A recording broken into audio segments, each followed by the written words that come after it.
Hello everyone, welcome to EduTap. So whenever you are preparing for any kind of examination, तो आपको ये पता होना चाहिए कि पहले कैसे क्वेश्चंस पूछे गए हैं ताकि आप अपनी प्रिपरेशन को उसी हिसाब से अलाइन कर सके। दूसरा, आपको इंपॉर्टेंट टॉपिक्स पता होने चाहिए, स्पेशली सीआईबी और जेआईबी एग्जामिनेशन में, जहां पे आपका टारगेट 100 आउट ऑफ 100 लेना नहीं है। आपका मेन टारगेट पहले रहता है कि 50 का जो मार्क है उसे आप क्रॉस कर पाए। तो उसके लिए अगर आप सिर्फ इंपॉर्टेंट टॉपिक्स भी अच्छे से कर लेते हैं रादर देन कि आप 100% सिलेबस अच्छे से ना करके जाएं, सिर्फ 60% या 70% सिलेबस अच्छे से करके जाएं, आपके एग्जाम क्लियर होने के चांसेस ज्यादा हैं। तो आप इस वीडियो के डिस्क्रिप्शन में एक लिंक दिया गया है ई बुक का, उस पर आप क्लिक करिए, आप उसे डाउनलोड करिए फ्री ऑफ कॉस्ट। उसमें आपको सीआईबी एग्जामिनेशन के कंपलसरी सब्जेक्ट्स के इंपॉर्टेंट टॉपिक्स और पीवाईक्यूज भी मिलेंगे ताकि आप अपनी तैयारी को बेटर अलाइन कर सकें। ओके तो आज हम इस सेशन में डिस्कस करेंगे मोस्ट रिपीटेड या मोस्ट इंपॉर्टेंट टॉपिक्स जो हैं बीआरबीएल सब्जेक्ट के लिए। बीआरबीएल सब्जेक्ट बिल्कुल थ्योरेटिकल सब्जेक्ट है, तो आपको प्रैक्टिस ज्यादा न्यूमेरिकल की तो करनी नहीं है, ज्यादा क्या बिल्कुल ही नहीं करनी है, थ्योरेटिकल सब्जेक्ट है। तो इसमें मॉड्यूल ए, बी, सी और डी मॉड्यूल है। आपका जो लगभग 65 टू 75% पेपर है वो आता है मॉड्यूल सी और डी में से, और आएगा भी क्योंकि ए और बी मॉड्यूल में सिर्फ 14 चैप्टर है, बाकी का पूरा सिलेबस सी और डी में कवर्ड होता है। लेकिन इसका मतलब ये नहीं है कि आप ए और बी मॉड्यूल जो है उसको छोड़ देंगे, इंपॉर्टेंट टॉपिक्स आप सारे मॉड्यूल्स के करके जाइए। तो आपका जो चैप्टर नंबर 1 है legal framework for regulation of banks है, इसमें आरबीआई एक्ट और बैंकिंग रेगुलेशन एक्ट, इन एक्ट से आरबीआई को क्या पावर मिल रही है। फिर सेकंड चैप्टर है control over organisation of banks, इसमें से बैंकिंग कंपनी के लाइसेंस को लेके क्या पॉलिसी है, universal on tap licensing policy, ये चीजें पढ़नी है आपको। और बैंक्स की कैपिटल और रिजर्व्स की क्या रिक्वायरमेंट है।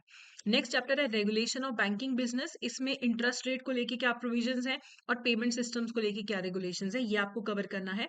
फिर fourth chapter returns inspection winding up वाला जो चैप्टर है, उसमें से एक्विजिशन और अमेलगमेशन ऑफ बैंक्स है, और बैंक्स के जो एनुअल अकाउंट्स और बैलेंस शीट्स को लेके एक प्रोविजन है कि कब सबमिट करना होता है आपको रिटर्न्स, वो सारी चीजें यहाँ से पढ़नी है। डिफरेंट कैटेगरीज ऑफ बैंक्स, ये आप पूरा चैप्टर पढ़ लीजिएगा, स्पेशली जो आपका स्मॉल फाइनेंस बैंक्स होता है, आपके डिफरेंशिएटेड बैंक्स हैं, उनको लेके प्रोविजंस, उनका कैपिटल रिक्वायरमेंट, उनके फीचर्स, ये आप कवर करिएगा। फिर चैप्टर 6 में से जो एनबीएफसी वाला चैप्टर है, revised scale based regulatory structure, banks NBFC को कब फाइनेंस कर सकता है, कब नहीं कर सकता, कब एनबीएफसी को रजिस्ट्रेशन की जरूरत है, ये चीजें। फिर एनबीएफसी और बैंक का जो को लेंडिंग मॉडल है, ये आपको लग रहा है कि बहुत टॉपिक्स है, बहुत सिंपल सिंपल टॉपिक्स हैं ये।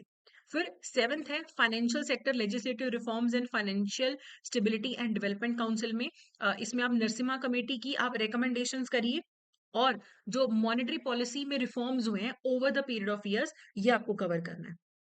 तो ए मॉड्यूल में से ये आपको चीजें कवर करनी है। आपको देखने में चाहे ज्यादा लग रहा हो, 2 दिन का आपको समय लगेगा अगर आप अच्छा रिसोर्स फॉलो करते हैं।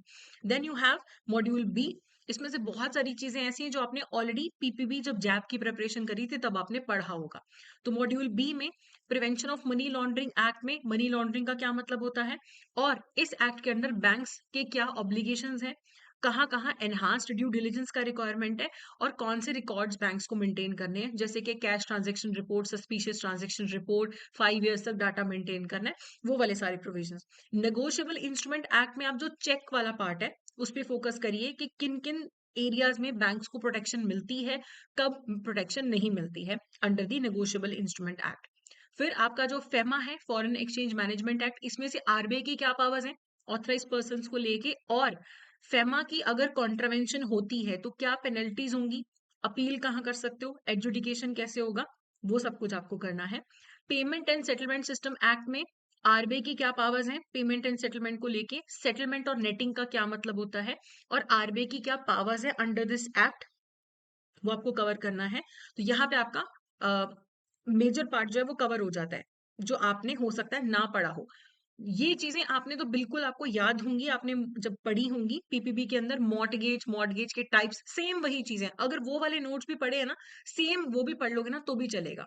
फिर ये जो आपका 13 चैप्टर है laws relating to securities and mortgage, इसमें भी वही चीजें जो आपने पहले पढ़ी हुई हैं, राइट टू लियन क्या होता है, राइट टू सेट ऑफ क्या होता है, प्लेज क्या होता है, हाइपोथिकेशन क्या होता है, ये सब पुरानी चीजें।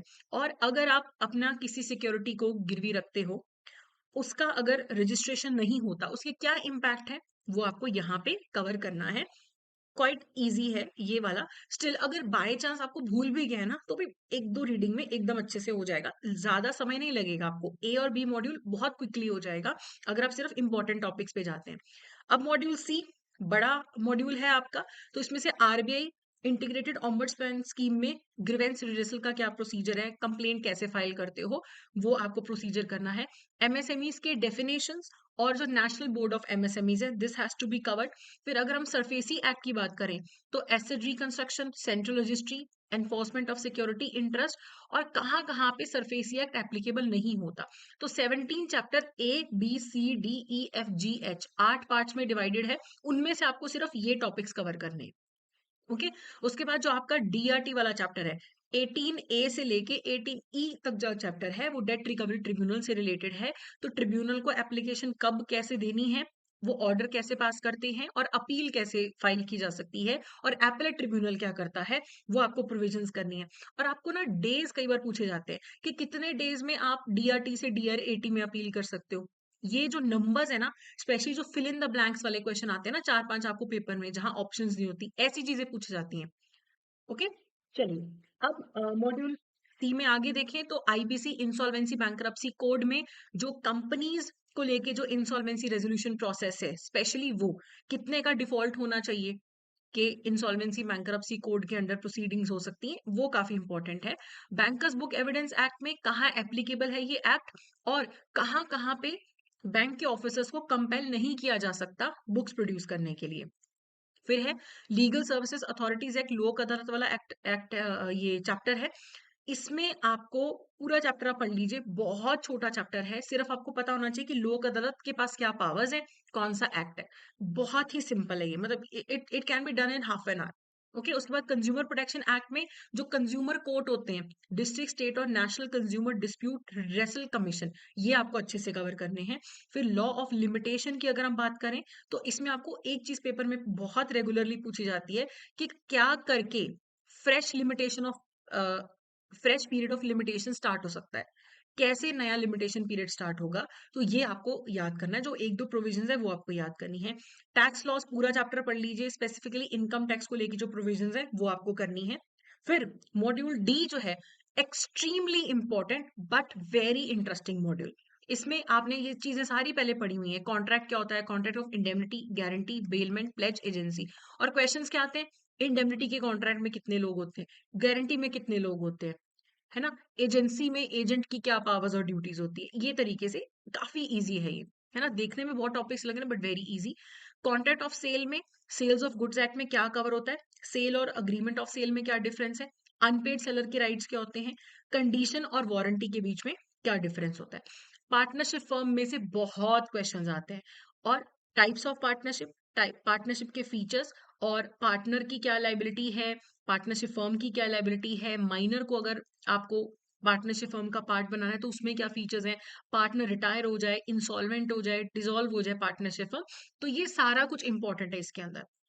कंपनीज के केस में सेम अगेन वेरी इंपॉर्टेंट। तो कंपनीज के फीचर्स, कंपनीज के types, memorandum of association, article of association, doctrine of ultra vires. Even आप इसमें प्रोस्पेक्टस भी ऐड कर सकते हैं। और जो डायरेक्टर्स हैं, डायरेक्टर्स पे भी बहुत क्वेश्चन आते हैं। डायरेक्टर्स वाला पार्ट आपको मॉड्यूल ए में भी देखने को मिलेगा, और आपको डी मॉड्यूल में भी देखने मिलेगा कि कितने डायरेक्टर्स हो सकते हैं, सब्सटेंशियल इंटरेस्ट क्या होता है, ये सब कुछ आपको कंपनीज के अंडर ही मिल जाएगा। उसके बाद है एलएलपी। एलएलपी में डेजिग्नेटेड पार्टनर्स की क्या लाइबिलिटी है, और एलएलपीज कैसे इनकॉर्पोरेट हो सकती है। ठीक है, तो यहां तक आपका मेजर सिलेबस खत्म हो जाता है। मॉर्टगेज वाला पार्ट जो है मॉड्यूल बी में भी किया, सेम चीज आपको डी में भी मिल रही है, तो चाहे यहाँ कवर कर लो चाहे वहां कवर कर लो, मॉर्टगेज वाला जो पार्ट है। और मूवेबल प्रॉपर्टी, इमूवेबल प्रॉपर्टी किसमें कवर होती है, movable sales of goods act में, immovable transfer of property act, तो ये आपको पता होना चाहिए। आरटीआई पूरा चैप्टर कर सकते हो, ये 31-32 को आप एक ही चैप्टर मान लो, बहुत, ये भी आधे घंटे से ज्यादा का चैप्टर नहीं है। आईटी एक्ट में डिजिटल सिग्नेचर सर्टिफिकेट क्या होते हैं, पेनल्टीज क्या लगती हैं इस एक्ट के अंडर, और अपील्स कहाँ कर सकते हो। और प्रिवेंशन ऑफ करप्शन एक्ट में भी क्या पेनल्टीज हैं, और क्या इम्प्रिजनमेंट के क्या नॉर्म्स हैं under the prevention of corruption act. तो अभी हो सकता है आपको देखने पे लगे कि मैम ये तो बहुत ज्यादा सिलेबस है, कैसे करेंगे, समय कम है। क्योंकि देखो फ्रैंकली स्पीकिंग इस टाइम पे बुक ओपन करके इन टॉपिक्स को ढूंढ ढूंढ के पढ़ना थोड़ा सा डिफिकल्ट हो सकता है। अगर आपने ऑलरेडी तैयारी कर ली है तो आप इन टॉपिक्स को रिवाइज कर लो फिर से। लेकिन अगर आपने अभी तक तैयारी शुरू भी नहीं की है या आपकी तैयारी काफी वीक है, तो देन आई वुड सजेस्ट कि आप हमारे कोर्स में एनरोल कर सकते हैं। ओके, ये आपको डिसाइड करना है कि आपको कोर्स की रिक्वायरमेंट है या नहीं है। बट किसी भी सिचुएशन में मैं आपको ये रेकमेंड बिल्कुल नहीं करूंगी कि आप अटेम्प्ट स्किप कर दो। फॉर्म ऑलरेडी भर दिया है, पैसे ऑलरेडी भर दिए हुए हैं। ये इवन जो लोग ईयर एंड में भी पेपर देने वाले हैं, उनके लिए भी मेरे पास रिकमेंडेशन है। सो आप हमारी वेबसाइट पे लॉग इन करिए edutap.in, आप कोर्सेज पे क्लिक करिए, आप CAIB कोर्सेज पे क्लिक करिए। सो यहाँ पे अगर तो आपको किसी सिंगल सब्जेक्ट में इशू है, तो आप उस सिंगल सब्जेक्ट का मास्टर कोर्स में एनरोल कर सकते हैं। BFM का, ABFM का, ABM, BRBL, single single subject के कोर्सेज में आप एनरोल कर सकते हो। लेकिन अगर आपको लगता है कि नहीं, मुझे तो सारे ही सब्जेक्ट्स में अभी प्रॉब्लम है, तो आप CAIB का मास्टर कोर्स जो है, जिसमें सारे सब्जेक्ट्स कवर्ड हैं, कॉम्बो पे क्लिक करेंगे तो सारे सब्जेक्ट्स कवर होंगे, तो उसमें आप एनरोल कर सकते हैं। इसमें आपको रिकॉर्डेड क्लासेस मिलेंगी पूरे सिलेबस की, प्लस एग्जाम से पहले आपको लाइव क्लासेस मिल रही हैं, आपको नोट्स मिल रहे हैं, टेस्ट सीरीज मिल रही हैं, चैप्टर वाइज टेस्ट भी मिल रहे हैं, और आपको फुल लेंथ मॉक टेस्ट भी यहाँ पे मिल रहे हैं। 8 मंथ की वैलिडिटी का कोर्स भी है और 12 मंथ की वैलिडिटी का कोर्स भी है, और बैंकर कोड आप यहाँ पे यूज कर सकते हैं जब आप परचेज करेंगे। ठीक है। लेकिन अगर आपको लगता है कि मेरी तैयारी तो हो गई है, मुझे बस टेस्ट दे के देखने हैं, तो उसके लिए टेस्ट सीरीज भी अवेलेबल है।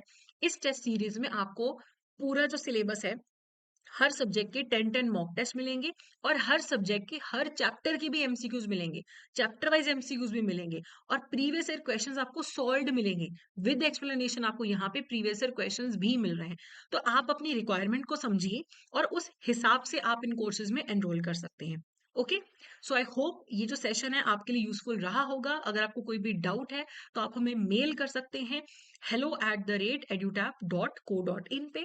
तो यहाँ पे आप हमें मेल कर सकते हैं, इस नंबर पे भी आप हमें कॉल कर सकते हैं 8146 207 241। बाकी हमारी वेबसाइट पे जाके आप कोर्सेज भी चेकआउट कर सकते हैं। So that's it for today, thank you so much.